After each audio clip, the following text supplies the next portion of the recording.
Sejam bem-vindos e vamos a mais um vídeo nesse momento. O que muda na vida de uma pessoa quando ela fica crente? A imagem que muitas igrejas apresentam pode não condizer com a realidade bíblica. Até muitos hinos ou música gospel transmite a ideia de que a pessoa não terá mais problemas. A mesma imagem que muitas igrejas também apresentam, de que a pessoa terá seus problemas resolvidos. Mas a realidade bíblica não é bem esta. Muitas igrejas usam isso como estratégia para atrair pessoas. Todas suas pregações e ensinos têm sempre algo a ver com o milagre. A Semana Milagrosa, culto milagroso, algo que tudo tem a ver com milagre. A regra de fé do cristão é a Bíblia. A palavra final quem dá é a Bíblia, se tratando de assuntos teológicos e sobre Deus. Muitos caem em mentiras por falta de conhecimento e outros aceitam para ver no que vai dar, pois o objetivo delas é prosperar ou receber algum milagre. E na maioria dos casos acabam em decepção, pois o tempo passa e não acontece nada. Às vezes a doença não sara e a riqueza não vem, pior ainda. Na Bíblia não existe promessa de cura para todas as doenças e não existe promessa de enriquecimento para todos. Senão seria uma promessa que não se cumpre na vida da maioria, pois quase todos têm suas doenças e não são ricos. Inclusive de igrejas que pregam isso. Lá estão cheios de pobres e doentes. O milagre da riqueza só cumpre na vida de seus líderes. Líderes porque vivem da igreja ainda, mas quando ficam doentes procuram um médico. Se fosse assim, crente, doente e pobre seria um sinal de falta de fé ou que estaria em pecado. Mas a Bíblia não ensina assim. Então, o que muda na vida de uma pessoa quando vem para o Evangelho? Vamos usar a Bíblia para chegarmos à conclusão. A mudança que a Bíblia garante é espiritual. Libertação do mundo, da carne e do poder do pecado, do diabo, de demônios, de ação demoníaca, caso a pessoa seja endemoniada. O foco dessa transformação é para que a pessoa seja salva e tenha comunhão com Deus. 1 Samuel 6, verso 10, Samuel disse para Saul: "E o Espírito do Senhor se apoderará de ti e será transformado em um novo homem." Veja bem, quando o Espírito Santo se apoderasse de Saul, ele seria transformado em uma nova criatura, em um novo ser. Fica claro que é impossível o Espírito Santo se apoderar de uma pessoa e ela continuar a mesma coisa. Ela muda. João 16, verso 8 diz que o Espírito Santo é quem convence do pecado. A mudança é algo espiritual mediante uma atuação direta do Espírito Santo. De si mesmo a pessoa não consegue.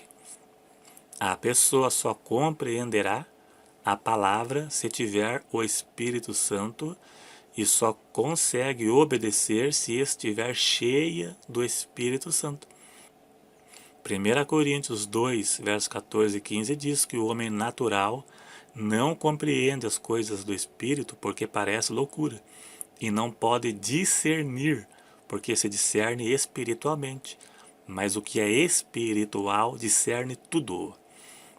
Então essa conversão, mediante transformação, é movida a uma ação direta do Espírito Santo. É muito mais que uma conversão a uma religião ou a um sistema religioso, como vemos por aí. Religião e religiosidade é algo espiritual. E não é algo ligado exatamente a uma religião, é algo pessoal. Na carne, a pessoa não consegue obedecer, ainda que queira. Romanos capítulo 7, parte do capítulo, Paulo analisa a situação de uma pessoa irregenerada lutando sozinha contra o pecado. São coisas que estão ocultas, pois a maioria das igrejas não falam porque não atrai público e o foco delas é dinheiro. Não todas, mas uma grande parte. Milagres como curas e prosperidade são formas de Deus mostrar seu poder e sua existência para algumas pessoas ou para as pessoas. Ainda que ela própria não receba um milagre, mas os milagres que Jesus fez servem como testemunha de sua existência e de seu poder. João 20, verso 30 e 31 prova isto. Vamos ler aqui. Jesus operou também em presença de seus discípulos muitos outros sinais que não estão escritos neste livro. Estes, porém, foram escritos para que creiais que Jesus é o Cristo. Serve para nós também, e o Filho de Deus, e para que crendo tenhais vida em seu nome. Os milagres citados na Bíblia é a prova e a evidência do poder e a existência de Deus. Deus no passado, quando Cristo ainda não tinha vindo à Terra, se revelava de várias formas, como sinais e por profetas que transmitia a mensagem de Deus ao homem. A revelação de Deus se completou ao homem quando Cristo veio à Terra. João 1, verso 1. No princípio era o Verbo, e o Verbo estava com Deus, e o Verbo era Deus. E o Verbo se fez carne e habitou entre nós. Verbo é palavra. Jesus é a palavra de Deus personificada. Deus se revelou ao homem através de Cristo. Hoje temos a Bíblia que nos mostra o seu poder. A mudança que Deus faz na vida de todos é espiritual, em primeiro lugar. Buscai primeiro o reino de Deus e a sua justiça, e as demais coisas vos serão acrescentadas. A mudança é espiritual. Libertação de demônios, do mundo, da carne e do poder do pecado. Quem não se liberta disso é porque falta alguma coisa.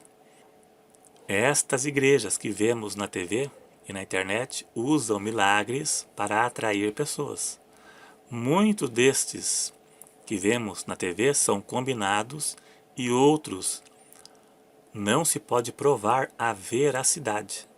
Pode ser combinado, coincidência, coisas do acaso, emoção, sensacionalismo. A base deles é divulgar milagres para atrair pessoas.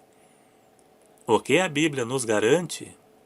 Que Deus nos sustenta na alimentação e no vestuário. Mateus 6, verso 25 e 34.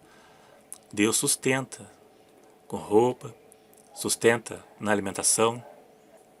Se for da vontade de Deus prosperar alguém, Ele fará.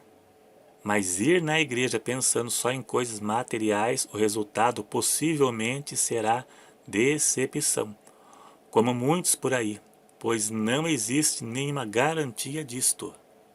Não tem promessa de enriquecimento para todos, tem promessa de suprir as necessidades. Davi disse: nunca viu o justo mendigar o pão. Se você for na igreja pensando em enriquecer, você poderá ser decepcionado, pois não tem nenhuma garantia. Paulo disse que aprendeu, Filipenses 4, verso 12, Paulo disse: sei estar abatido e sei também ter em abundância, em toda maneira e em todas as coisas. Estou instruído. As igrejas não ensinam. As igrejas da prosperidade não ensinam, tanto a ter fartura como ter fome. tanto a ter abundância como padecer necessidade. Posso todas as coisas naquele que me fortalece. Muitos não podem falar esse versículo. Posso todas as coisas naquele que me fortalece.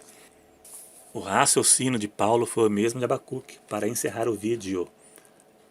Porque ainda que a figueira não floresça, nem haja fruto na vide, o produto da oliveira minta, e os campos não produzam mantimento, as ovelhas da malhada sejam arrebatadas, e nos currais não haja vacas, todavia eu me alegrarei no Senhor, exultarei no Deus da minha salvação. Tem igrejas que não podem falar isto, porque o foco deles, infelizmente, é outro. Pessoas se decepcionam, não voltam mais, pegam raiva de igreja. Tem muita gente que pegou raiva de igreja porque foram iludidos com promessas que a Bíblia não promete, com coisas que a Bíblia não promete. Era só para pegar o seu dízimo e suas ofertas. A realidade é essa. Eu conheço igrejas assim, infelizmente, né, tem. Só prega milagre, não prega a salvação. Por isso que eu gosto e outras pessoas também fazem vídeos que falam de coisas que as igrejas não falam. Graças à internet, né, muitas igrejas foram desmascaradas e a verdade foi revelada. Então, obrigado a todos. Clique em gostei, se inscreva caso ainda não seja inscrito e até o próximo.